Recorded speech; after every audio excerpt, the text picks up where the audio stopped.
Kalure kod medruok mar achudhe ma uso kodhi ma bandia kaachiel kod johala ma bende timo ohala ma kamano, riwruok mar bero keyo e pacho ka KEPHIS kaachiel kod riwruoge mamoko ochako apedha mar mako joma timo ohala ma kamago.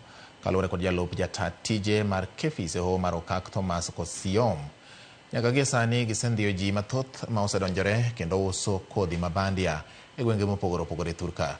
Gigolo siem ne johala go ni biro kawnegi okenge mager mag chik ka okwayo jopur mondo osirgi lwedo e tieko uso mag kothe ma bandia.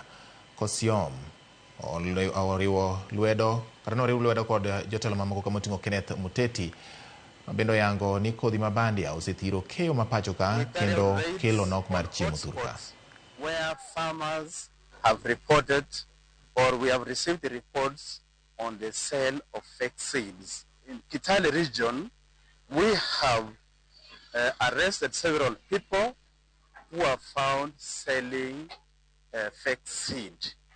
You can see the hotspot. It's Mount Elgon, Sirisia, Bungoma, and Tanzoya, and also places where the demand for seed is high. We are warning all the culprits, all the unscrupulous seed sellers, that within no time, KEPHIS will catch up with them, or the law will catch up with them. The impact of farmers obtaining uncertified seed would be possible introduction of diseases and also low yields. And that would mean that it leads to low yields to farmers, which also attributes to losses by our farmers.